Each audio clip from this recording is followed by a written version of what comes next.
Assalamualaikum warahmatullahi wabarakatuh. Masuk ke bagian ketiga dalam kuliah ekonometrika singkat. Pada pertemuan ini akan saya berikan materi tentang garis regresi, yang mana garis regresi ini merupakan jawaban, saya katakan jawabannya, dari teori yang saya sudah sampaikan pada video pertama tentang bagaimana ekonometrika. Ya, ekonometrika itu merupakan interaksi yang menurut Verbeek merupakan interaksi antara metode statistika dengan teori ekonomi. Nah, sebetulnya nanti kita bisa bertanya, memang yang dianalisa oleh statistika dalam kaitannya sama ekonomi itu yang dianalisa itu apa? Nah, ternyata garis regresi inilah yang dimaksud. Jadi garis regresi inilah yang menjadi jawaban dari analisa yang dipakai. Walaupun ini hanya salah satu, tapi ini yang utama. Utamanya dalam ekonometrika adalah menemukan suatu garis regresi yang mana itu dapat digunakan untuk menganalisa teori ekonomi yang ingin diuji, seperti itu. Dalam konsep ini nanti akan ada dua, yaitu garis regresi, sampel, dan juga populasi. Sebelum ke sana, saya bertanya kembali mungkin ya, kita ulas kembali tentang mengapa terlebih dahulu. Jadi yang pertama sebetulnya kalau kita bertanya, kita tarik ke belakang dulu tentang mengapa sih harus ada ekonometrika. Mengapa ekonometrika? Konsep ini sebetulnya berasalkan ekonometrika itu kan kemarin interaksi antara statistika dan juga teori ekonomi. Terus pertanyaannya kenapa? Kenapa kita harus mengkaji interaksi antara statistika dengan teori ekonomi? Karena ternyata ekonomi itu faktanya yang merupakan cabang keilmuan yang membahas berkaitan ada pertukaran barang, jual beli, finansial, dan lain sebagainya. Ternyata ekonomi itu dia sangat memiliki kecenderungan suka untuk mengkaji hubungan antar variabel. Itulah ekonomi. Dan ini juga berlaku sebetulnya untuk cabang-cabang ilmu yang lain, entah sosial, humaniora, pendidikan. Mereka suka untuk mengkaji hubungan. Kenapa perlu dikaji hubungan-hubungan itu? Pengkajian suatu hubungan dalam ekonomi misalnya, itu sangat penting untuk analisa dan pengambilan kebijakan, atau uji hipotesa, ataupun untuk forecasting sebagaimana fungsi ekonometrika itu sendiri. Artinya, adanya ekonometrika itu menjadi sangat urgent karena ekonomi itu mempunyai sifat dasar dia suka untuk mengkaji hubungan. Contohnya misalnya yang paling sering kita contohkan, yang kemarin kita contohkan juga, hubungan antara konsumsi dihubungkan dengan pendapatan. Ini kan suatu hubungan yang sudah pasti. Orang yang pendapatannya tinggi, konsumsinya meningkat. Pendapatannya rendah, konsumsinya menurun. Orang yang pendapatannya nol ternyata masih punya konsumsi. Sehingga itu namanya autonomous consumption. Ada konsumsi otomatis walaupun orang nggak punya pendapatan. Semacam ada dua variabel yang coba dihubungkan dan dicari persamaannya, dicari nilainya, dicari parameternya, dan seterusnya. Itu namanya ekonomi memang suka mengkaji hubungan itu. Dan ternyata alat untuk mengetahui itu mau nggak mau adalah statistika. Itulah mengapa ekonometrika itu penting. Karena ekonometrika itu dia menggunakan statistika untuk mengkaji teori ekonomi yang sangat suka untuk mengkaji hubungan antar variabel. Nah sekarang, hubungan ini juga harus hati-hati. Karena ternyata di dalam konteks ilmu statistik kita katakan, atau ilmu ekonometrik, ada yang namanya spurious correlation.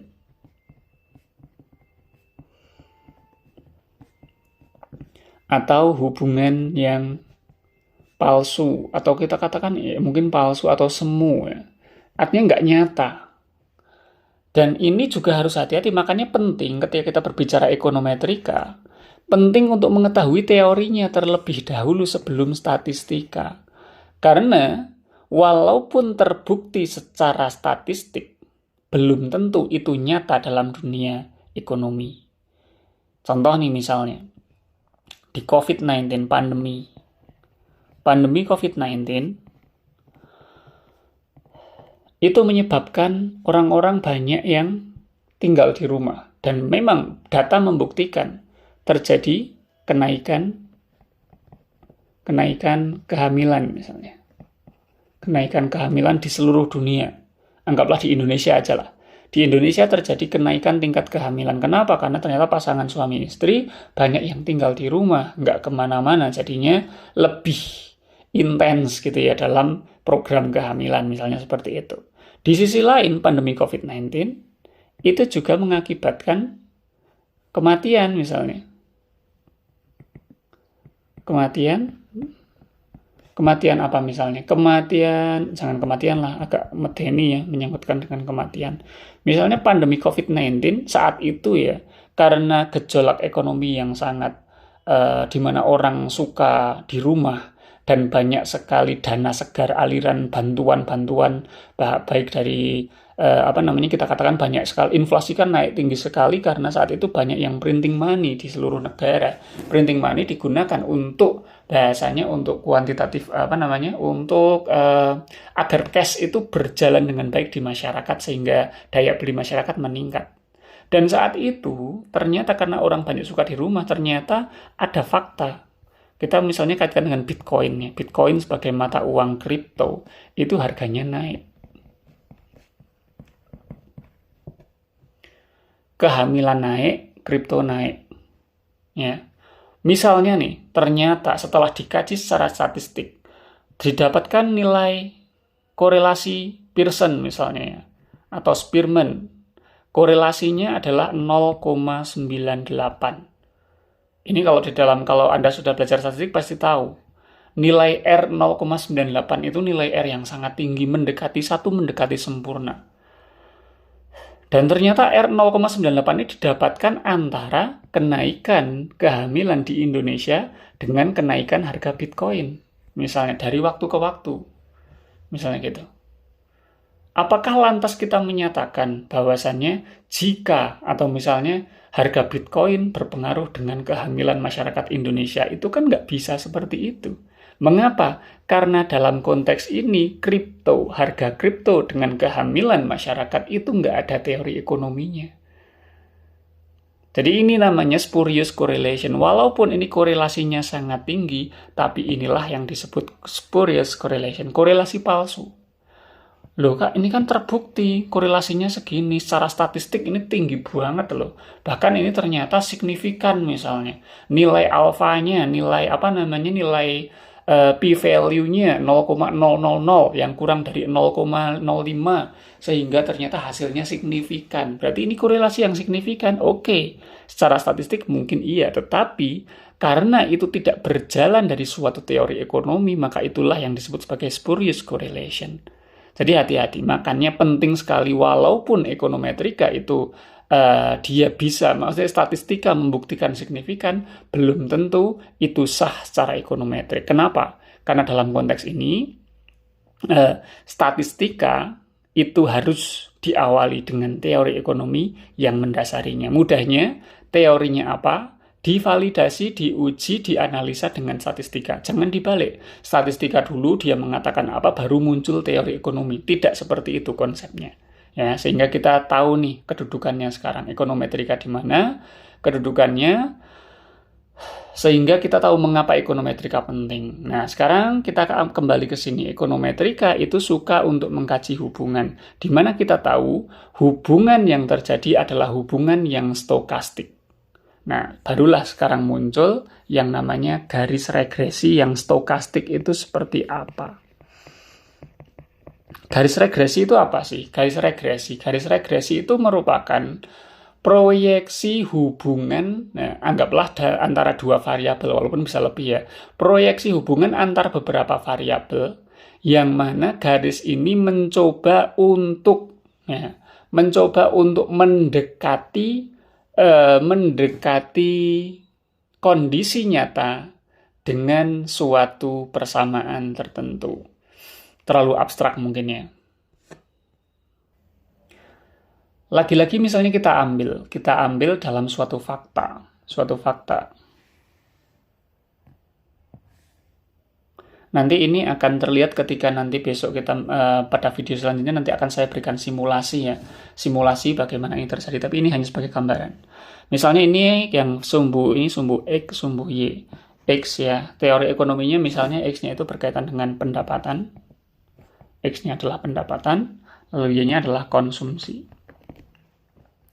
Yang dikaji misalnya ada 10 sampel. Dari 10 sampel didapatkan, atau jangan 10 lah, beberapa saja, 4 atau 5. Ini misalnya pendapatannya 1, 2, 3, 4. Ada misalnya terus ini 1, 2, 3, 4. Dalam juta misalnya, dalam juta rupiah. Dari 5 sampel yang diuji, ada orang yang dengan pendapatan 2 juta, ternyata konsumsinya 1,5 di sini. Ada yang dengan 3 konsumsinya segini, misalnya gitu.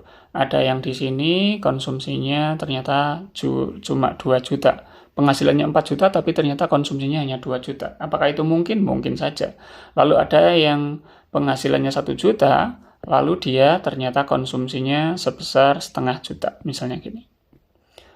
Lalu misalnya ada yang lain lagi, udah segini aja lah. Ini kan kayak semacam kondisi di mana ini tidak terjadi aturan yang baku gitu. Ini 1 juta, setengah juta. Ada yang 2 juta, konsumsinya 1,5. Ini yang 3 juta pendapatannya, ternyata malah konsumsinya lebih besar daripada yang pendapatannya 4 juta. Kayak gitu. Sehingga ketika dibuat grafik, garis seperti ini. Ini yang namanya stokastik. Gitu ya, stokastik. Nggak deterministik. Kalau deterministik, mungkin grafiknya tidak akan seperti ini, tapi grafiknya mungkin akan menyerupai suatu garis tertentu. Misalnya, kita berbicara 1 juta ada di sini, 2 juta ada di sini, terus seperti itu, dan ketika dihubungkan, ternyata dia membentuk garis lurus. Sehingga bisa ditentukan nanti, oh ini memenuhi persamaan garis lurus Y sama dengan MX plus C. Tertentu, kayak gitu. Tidak seperti itu yang terjadi. Karena apa? Karena kita berbicara garis regresi, kita berbicara dunia nyata. Dunia nyata, pendapatan konsumsi dari 4 sampel yang telah dikaji ternyata dia bersifat stokastik. Stokastik itu apa? Stokastik itu tidak menentu. Dalam konteks tidak menentu inilah, maka disitulah perannya garis regresi. Peran garis regresi adalah suatu garis yang ditarik dari suatu konsep yang stokastik untuk mendekati suatu nilai yang ada. Oke, mungkin jangan pakai warna putih ya. Warna kuning.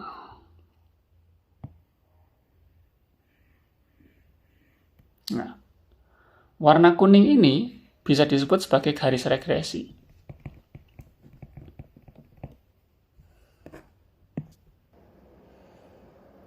Garis regresi yang semacam ini dikatakan garis regresi yang baik. Kenapa? Karena garis ini berada di tengah-tengah scatter plot. Ini scatter plot itu yang titik-titik putih ini ya.